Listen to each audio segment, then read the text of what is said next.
सभी दोस्तों को नमस्कार। जय हिंद। मैं नरेश सिंह आप सभी का यूट्यूब चैनल में स्वागत करता हूं। दोस्तों, आज के वीडियो में हम बात करेंगे प्रैक्टिस सेट नंबर 3 जो जीके और जीएस संबंधित है, ऑब्जेक्टिव टाइप का है। यह जो है आपका जो सीआरपीएफ में होने वाला एलडीसी एग्ज़ाम, साथ ही सीआरपीएफ में जो एक सिविल के थ्रू एग्ज़ाम होने वाला है, चाहे वह ग्रेजुएशन लेवल का हो जिसमें इंस्पेक्टर से लेके जैसे डाइटिशियन की, स्टाफ नर्स की, फार्मासिस्ट इत्यादि की वैकेंसी निकली हुई हैं, और चाहे हाई स्कूल इंटर का जो हेड कांस्टेबल और कांस्टेबल पोस्ट ऑफ कांस्टेबल के लिए, जैसे मान लिया कांस्टेबल में सफाई कर्मचारी, माली, मोची, या फिर जो है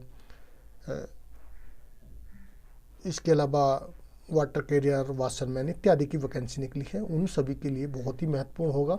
और इसमें मैंने जीके के महत्वपूर्ण क्वेश्चनों को सबमिट किया है। चलते हैं क्वेश्चन नंबर 1 पे। प्रश्न नंबर 1 है, लाफिंग गैस नाम निम्न में से कौन सी गैस का है?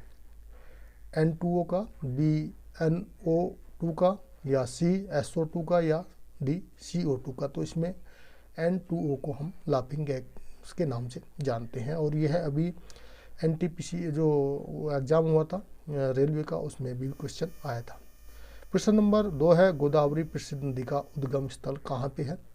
तो उत्तर में मैंने पर लिख दिया है नासिक महाराष्ट्र है, बी हिमगिरी महाराष्ट्र, सी पुणे महाराष्ट्र, और डी बांद्रा महाराष्ट्र। तो इसका ए ऑप्शन राइट है। प्रश्न नंबर 3 है, भारतीय हॉकी टीम ने पिछली बार कब स्वर्ण पदक जीता था? यानी भारत में भी हॉकी में जो स्वर्ण पदक जीता है वह कब जीता था? ए 1978 में, बी 1979 में, डी 1980 में, या डी सी 1980 में, डी 1981 में। तो दोस्तों 1980 में जो है भारतीय टीम ने स्वर्ण पदक जीता था, और उसके बाद अभी जो है नहीं जीत पाए हैं। प्रश्न नंबर 4 है, सरदार सरोवर बांध निम्न में से किस नदी पर बनाया गया है? ए नर्मदा नदी पर, बी गोदावरी नदी पर, सी चंबल नदी पर, डी महानदी पर। तो दोस्तों इसका नर्मदा नदी पर बनाया गया है सरदार सरोवर बांध। और दोस्तों जो भी खासकर एलडीसी का एग्ज़ाम हो या सीआरपी में होने वाले जितने भी अभी मैं बताया था आपको, इंस्पेक्टर से लेके कांस्टेबल तक का, उसमें नदी की परियोजनाएं या नदियों के किनारे बस 2-3 क्वेश्चन इस प्रकार के आते ही आते हैं। प्रश्न नंबर 5 है, बेलगाम में 1924 में सत्र में कांग्रेस के अध्यक्ष कौन थे? यानी कि जो कांग्रेस का बेलगाम में 1924 में जो अधिवेशन हुआ था, सत्र हुआ था, उसके अध्यक्ष कौन थे? ए जवाहरलाल नेहरू, बी सरोजिनी नायडू, सी मोतीलाल नेहरू, डी महात्मा गांधी। तो बेलगाम का ही एक ऐसा कहना मतलब कांग्रेस का अधिवेशन था जिसमें महात्मा गांधी हुए थे। तो डी ऑप्शन राइट है। प्रश्न नंबर 6 है, इंडोनेशिया की राजधानी क्या है? ए पेरू है, बी जकार्ता, सी थिम्पू, या डी ढाका। तो जकार्ता इंडोनेशिया की राजधानी है। प्रश्न नंबर 7 है, ऑल इंडिया मुस्लिम लीग का गठन कब हुआ था? ए 1904 में, बी 1905 में, सी 1906 में, डी 1907 में। तो इसका सी ऑप्शन राइट है। 1906 में जो है ऑल इंडिया मुस्लिम लीग का गठन हुआ था। प्रश्न नंबर 8 है, यूनेस्को का मुख्यालय कहाँ पे है? ए पेरिस में है, बी वाशिंगटन में है, सी जिनेवा में, डी रोम में है। तो पेरिस में जो है यूनेस्को का मुख्यालय है। इसका ए ऑप्शन राइट होगा। प्रश्न नंबर 9 है, ग्रामीण रोजगार संबंधी अधिनियम मनरेगा की किस तारीख को स्थापित किया गया था? यानी जो आज की डेट में मनरेगा जो गरीब लोग हैं उनको जो 100 दिन की गारंटी या उसको कुछ बढ़ा दिया गया है, जो इसकी स्थापना की गई थी वो कौन सी डेट थी? ए में दिया है 2 फरवरी 2005, बी में दिया है 2 फरवरी 2006, सी में दिया 2 फरवरी 2007, और डी में दिया 2 फरवरी 2008। तो ये 2 फरवरी 2006 को लागू किया गया था मनरेगा। प्रश्न नंबर 10 है, गांधी सागर बांध निम्नलिखित में से किस राज्य में स्थित है? दोस्तों जितने भी बांध हैं नदियों पे या जितने भी प्रोजेक्ट हैं नदियों के किनारे देश, इसमें से दोनों एग्जाम में दोनों जो है आता है। और फिर दूसरा जो क्वेश्चन एक तरह का आता है, जैसे जितनी भी भारत की पैरामिलिट्री फोर्स है इनके बारे में जानकारी होनी चाहिए, और दूसरे देशों में भी जो पैरामिलिट्री से कुछ क्वेश्चन आ जाते हैं। ए नर्मदा नदी, बी गोदावरी नदी, सी चंबल नदी, डी महानदी। तो यह जो है चंबल नदी पे गांधी सागर बांध बनाया गया है। सी ऑप्शन इसका राइट है। प्रश्न नंबर 11 है, ह्यूमन ब्लड का पीएच कितना होता है? यानी कि जो मानव का ब्लड होता है, ह्यूमन ब्लड का ब्लड जो होता है उसका पीएच कितना होता है? pH 7.2 होता है, बी में pH 7.3 होता है, सी में pH 7.4 होता है, डी में pH 7.5 होता है। तो इसका सी है pH 7.4 होता है। प्रश्न नंबर 12 है 1897 की जो क्रांति शुरुआत कहाँ से हुई थी क्रांति की? ए बैरकपुर से हुई थी, बी दिल्ली से, सी मेरठ से और डी अवध से। तो दोस्तों ये इसकी जो शुरुआत हुई थी वह मेरठ से हुई थी। इसका सी ऑप्शन राइट होगा। प्रश्न नंबर 13 है राष्ट्रीय प्रौद्योगिकी दिवस हर साल मनाया जाता है। ए 11 मई को, बी 12 मई को, सी 13 मई को, डी 14 मई को। तो दोस्तों राष्ट्रीय प्रौद्योगिकी दिवस जो मनाया जाता है, एक क्वेश्चन दोनों एग्जाम में से आपको दिवस पे पक्का आएगा, जो भी दिवस है। बहुत सारे जैसे मान लिया महान मंथली की मंथली है, उनको एक बार याद कर लें, आप रिवाइज कर लें। उसका मैंने पूरा का वीडियो बनाया है, आप उसको भी देख सकते हैं। तो दोस्तों यह 11 मई को मनाया जाता है। प्रश्न नंबर 14 है URL का सही पूर्ण रूप क्या है या सही पूर्ण रूप क्या है? यूनिफॉर्म रिसोर्स लोकेशन होता है, बी यूनिफॉर्म रिसोर्स लोकतंत्र होता है, या सी है यूनिफॉर्म रिसोर्स लोकेटर होता है, या डी यूनिफॉर्म रिसोर्स लेटर्स होता है। तो इसका सी ऑप्शन है यूनिफॉर्म रिसोर्स लोकेटर, इसको कहा जाता है URL को। कोई भी हमको किसी भी URL या किसी भी वेबसाइट पे जाना पड़ता तो उसको हमको URL डालना होता है।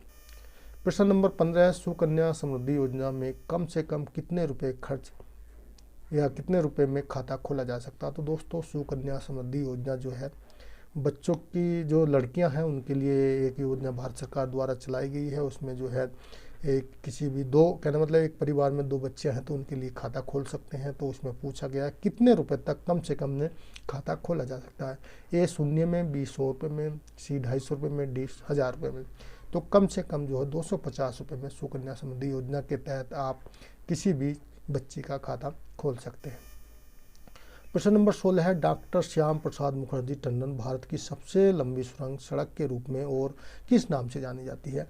तो डॉक्टर श्याम प्रसाद मुखर्जी जो टनल है भारत की वह जम्मू कश्मीर में है, और यह अभी पिछले 2 साल हो गए जब इसका उद्घाटन किया गया था। तो यह किस नाम से जानी जाती है?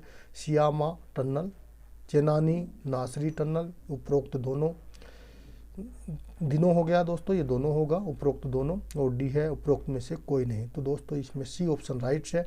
उपरोक्त दोनों के नाम से डॉक्टर श्याम प्रसाद मुखर्जी टनल यानी कि चेनानी नासरी जो टनल है उसी को कहते हैं, और उसको सियामा टनल भी बोला जाता है।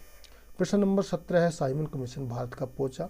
ए 1927 में, बी 1924 में, सी 1934 में, डी 1938 में। तो यह जो है 1927 में आया था। प्रश्न नंबर 18 है ऑपरेशन शक्ति का संबंध है। ऑपरेशन शक्ति किस लिए है या इसका संबंध किससे है? ए 1998 पोखरा टेस्ट से है, या 1999 से पोखरा टेस्ट से है, ये द्वारा भी यही हो गया, या 2000 के पोखरा टेस्ट है। तो दोस्तों इसका जो 1998 में पोखरा में जो टेस्ट हुआ था उसके संबंधित है, उसी का नाम ऑपरेशन शक्ति दिया गया था। प्रश्न नंबर 19 है भारतीय रिजर्व बैंक अधिनियम कब पारित किया गया था? ए 1920 में, बी 1924 में, सी 1934 में, डी 1938 में। तो यह 1934 में भारतीय रिजर्व बैंक अधिनियम पारित किया गया था, देश के आज़ाद होने से भी कम से कम 13-14 साल पहले। प्रश्न नंबर 20 है सांची स्तूप निम्नलिखित में से किस शासक से संबंधित है? यानी कि जो सांची में स्तूप बनाया गया बौद्ध धर्म से संबंधित है। वहाँ पर बौद्ध धर्म के जो बाद के भिक्षु हुए उनके अस्थि पंजर रखे हुए हैं, तो वहाँ पर वह किसके शासनकाल में से संबंधित या किसके शासन? ए अशोक, बी चंद्रगुप्त मौर्य, सी दशरथ और डी चंद्रगुप्त प्रथम। तो दोस्तों ये अशोक के शासनकाल से संबंधित है। दोस्तों वीडियो अच्छा लगा तो वीडियो को लाइक कर दें, दोस्तों को शेयर कर दें, चैनल को सब्सक्राइब कर लें और साथ में लगी बेल आइकन को भी दबा लें। साथ ही दोस्तों मैं बताना चाहता हूं जो लोग सिविल से अभी CRP में आना चाहते हैं, यानी कि जैसे भी जो भी वैकेंसी निकली है इंस्पेक्टर से लेके जिनका इंस्पेक्टर से SI तक का जो एग्ज़ाम है वो ग्रेजुएशन लेवल का है, और जो नीचे हेड कांस्टेबल संबंधी वैकेंसी निकली है कांस्टेबल की है, उनका ग्रेजुएशन का से छोड़ के नीचे हाई स्कूल और 10th-12th का लेवल है, तो उनके संबंधी मैंने जो है ये चैनल बनाया है उस पर टेलीग्राम ग्रुप पे, जिसका नाम है टारगेट ऑफ सीआरपी एग्ज़ाम 2021। इसमें मैं बीच बीच में आपको सिलेबस के अनुसार जीके, जीएस, मैथ, रीजनिंग यानी फर्स्ट पार्ट में जितना भी इसमें आता है उसके संबंधी पूरी जानकारी देता रहूँगा। क्योंकि पिछली बार भी मैंने जो 2017 में भी कुछ उस समय से भी इस पर वॉच किया है, देखा है किस तरह के क्वेश्चन आते हैं, किन किन टॉपिक से आते हैं। साथ ही ये मेरा वेबसाइट है www.ldcnetexam.com, इस पर भी आप विजिट कर सकते हैं। ये मेरा व्हाट्सअप नंबर 8825072295। और दोस्तों ये नीचे एलडीसी एग्ज़ाम का ग्रुप है, इस पर भी आप अगर जो एलडीसी सीआरपीएफ के हैं उन्होंने अगर अभी तक टेलीग्राम चैनल ज्वाइन नहीं किया है या टेलीग्राम को इंस्टॉल नहीं किया है तो टेलीग्राम चैनल को इंस्टॉल कर लें। उस पर आपको बीच बीच में जानकारी मिलती रहेंगी। और ये आप मेरा यूट्यूब देख ही रहे हैं, इसके अलावा मेरा नेट एग्ज़ाम के संबंधी भी एक चैनल है। तो दोस्तों वीडियो देखने के लिए थैंक यू, धन्यवाद।